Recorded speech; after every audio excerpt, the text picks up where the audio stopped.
नमस्कार दोस्तों। कल दिनांक 26 अगस्त को नेपाल में जो बाढ़ आया और बाढ़ की जो शुरुआत हुई है, ग्लेशियर जो टूटा है तिब्बत में, जो कि चाइना ऑक्युपाइड है, वहाँ से जो ग्लेशियर टूटने से बाढ़ की स्थिति बनी। देखिए कितना, एक रोसुआ नामक जगह है नेपाल में, वहाँ पे देखिए कितनी तबाही दिखा रही है। इसमें जो तस्वीरें हैं, जो वीडियो है, इसको देख के आप समझ सकते हैं।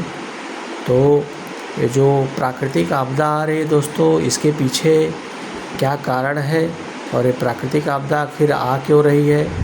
क्या इसमें कहीं न कहीं मनुष्यों का हाथ है? ये मानव जनित आपदा है या पूर्णतः प्राकृतिक आपदा है? इसको समझना बहुत ज़रूरी है दोस्तों।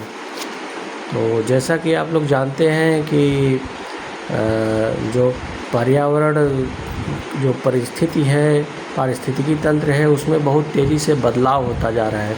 अभी जो ये रोसुआ जो छोटा सा विलेज सिटी आप देख रहे हैं, तो इसमें आप देखेंगे कि जो नदी के दोनों तरफ इतने निर्माण कार्य हो गए हैं कि आप नदी, एक पहाड़ में जो नदी गुजरती है, देखिए इसको, जो तस्वीर आप वीडियो देख रहे हैं, कितना विकराल रूप धारण करते हुए पानी, धारा प्रवाह नदी बह रही है। तो पहाड़ी नदियों में होता है कि कभी जाएंगे गर्मी वगैरह में, देखेंगे तो एकदम सूखा रहेगा, पानी हल्का फुल्का पानी बहता रहेगा, जो ग्लेशियर से पिघल के पानी निकलता है, शुद्ध पानी। लेकिन यही जब बरसात होती है तो इतना विकराल रूप पकड़ लेता है कि अचानक से बाढ़ जैसा आता है। अब देखिए तो ग्लेशियर टूटने से हुआ है, तो अचानक देखिए कितना पानी आ गया। तो इस हिसाब से जो पहले निर्माण कार्य होते थे तो नदियों से थोड़ा दूरी पे होते थे, ताकि जो है नदी में अचानक से बाढ़ भी आ जाए तो उसका कोई प्रभाव न पड़े। लेकिन अभी तो देखिए दोस्तों, लोग इतना तेज़ी से अतिक्रमण कर रहे हैं, तो उसी अतिक्रमण का ये फल है कि आप देखेंगे कि नदी के दोनों तरफ आप देख रहे हैं जो निर्माण कार्य, घर वगैरह दिख रहे हैं, जो ये सब ज़मींदोज़ हुआ है, पूरी तरीके से सब नष्ट हो गया, नेस्तनाबूद हो गया। तो ये क्यों हुआ? देखिए ऐसा लग रहा है जैसे नदी के बीच में निर्माण कार्य हुआ है। तो आप नदी के जो जलबहाव क्षेत्र में है, कभी कभी क्या होता है, पहाड़ी नदियाँ इतनी जल्दी रास्ता नहीं बदलती हैं, लेकिन 50 साल में, 100 साल में ये रास्ता बदलती हैं। तो इनके एक जलबहाव क्षेत्र को जो है समझना होता है कि इनका जलबहाव क्षेत्र क्या है, और उस क्षेत्र को अतिक्रमण नहीं करना चाहिए। अगर उसको अतिक्रमण करता है मानव, तो ये जो सामने मंजर दिखाई दे रहा है, यही परिणाम होगा। यही केदारनाथ में भी हुआ था।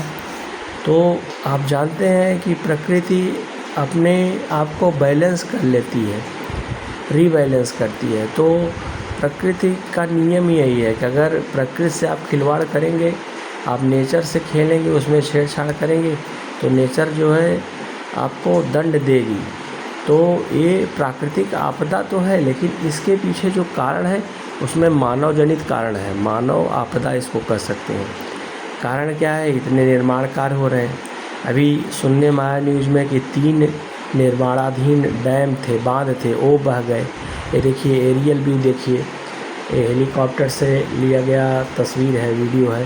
देखिए कितना विकराल रूप दिखाई दे रहा है। देखिए छोटे छोटे जो घर दिख रहे हैं, जो ये मोहल्ले दिख रहे हैं, मतलब एक बसावट है, इसको वहाँ गांव बोलते हैं, लेकिन ये टूरिस्ट प्लेस है। तो समझिए कि आधा, मतलब पहाड़ी शहर ही कह सकते हैं इसको, छोटा सा। तो देखिए क्या स्थिति हो गई है। ये अभी 2-4 घर दिख रहे हैं, लेकिन जो शुरुआती वीडियो में दिखाई दे रहे थे वो कितने, मतलब घर दिखाई दे रहे थे। और देखिए ये लोग भाग रहे हैं, लेकिन इनको रास्ता नहीं मिल रहा है कि नदी के बाहर निकल जाए। कारण क्या है? दोनों तरफ जो है, चूँकि कटाव न हो, तो बड़े बड़े सीमेंट के बैरियर बना दिए हैं, और फिर उसके बाद जो है अतिक्रमण करके वहाँ देखिए निर्माण कार्य कर दिए। तो नदी को सिकुड़ा के नाला बना दिए। जब आप नदी को इतना सिकोड़ दोगे कि वो नाला हो जाएगा, तो कभी कभी नदी जो है जब अपना उग्र रूप धारण करेगा, तो नदी करेगी वो अपना उग्र रूप धारण, तो आपको उसी में बहा ले जाएगी। आपके जो निर्माण कार्य हैं, जो लाखों करोड़ों लगे हुए हैं, सब पानी की तरह ही बह जाएंगे पानी की धारा में। ठीक यही हुआ है। देखिए करोड़ों का निर्माण कार्य पानी की धारा में पानी की तरह बह गए और लोग देखते ही रह गए। यहाँ तक कि किसी को तो मौका भी नहीं मिला अपनी जान बचाने की, बाकी तो घर द्वार ज़मीन जायदाद तो भूल ही जाइए, मतलब खुद की जान बचाने का मौका नहीं मिला। ऐसे सरकारी आंकड़े कह रहे हैं कि 1000, 1200, 1500 लोग मारे गए हैं इस घटनाक्रम में। लेकिन अगर आप जो है विभिन्न स्रोतों से देखें और विभिन्न चीज़ों का अध्ययन करें तो उससे पता चलता है कि इस घटनाक्रम में अगर तिब्बत और चीन दोनों को मिला दिया जाए तो लगभग 25 से 30 हज़ार लोगों की डेथ हुई है। आप तो जानते हैं कि चाइना जो है कभी अपने आंकड़े सार्वजनिक करता नहीं, लेकिन फिर भी पता नहीं कि वहाँ 550 लोगों का बताया है कि 550 लोग की मृत्यु हुई है।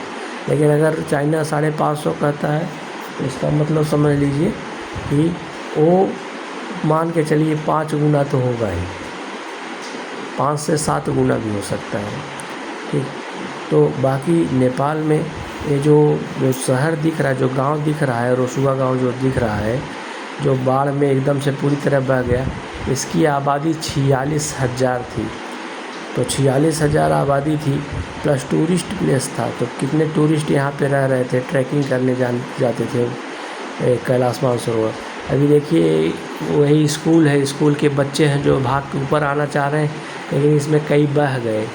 ये सामने जो वीडियो दिखाई दे रहा है इसमें बहुत लोग बह गए बेचारे, वो चढ़ नहीं पाए ऊपर, ऊंचाई पे नहीं जा पाए। देखिए यही है त्रासदी। हुआ क्या होगा, प्रशासन को जगह नहीं मिल रही होगी तो नदी के बीच में जो है वहीं ज़मीन लिए स्कूल बना दिए। लेकिन कभी ये सोचे नहीं, कहाँ से सोच लिए होते कि एक दिन ऐसा भी आ सकता है कि नदी अपने मूल क्षेत्र को धारण करेगी, अपने विकराल रूप को धारण करेगी और न जाने कितने नौनिहाल जो अपने भविष्य के लिए स्कूल में आते हैं उनका भविष्य ही खतरे में पड़ जाएगा। अगर इसी सब बातों को ध्यान में रखते हुए अगर प्रशासन दूरगामी रूप से काम करे, प्रशासनिक भ्रष्टाचार न हो, तो चाहे कोई भी देश रहे, नेपाल रहे या भारत या कोई अन्य देश, तो ऐसी घटनाएं न हो। लेकिन शुरुआत में होती क्या है, प्रशासनिक भ्रष्टाचार, शासन के स्तर पर भ्रष्टाचार होता है। आप ऑफिस में पैसा दीजिए, आप कुछ चढ़ावा चढ़ाइए तो आपको बीच नदी में टावर बनाने का नोट मिल जाएगी। तो ऐसी तमाम चीज़ें हैं दोस्तों। कहा जा रहा है इसको प्राकृतिक आपदा, लेकिन ये प्राकृतिक आपदा अधिक नहीं है जितनी अधिक ये मानव जनित आपदा है। तो इससे हमें समय रहते चेतना चाहिए और ऐसा सोचना चाहिए कि भविष्य में ऐसी घटनाएं कम हो। इसलिए हर जगह जहाँ भी निर्माण कार्य हो प्रकृति को ध्यान में रखकर, और जो भी विकास कार्य हो प्रकृति को ध्यान में रखकर ही ये विकास कार्य हो।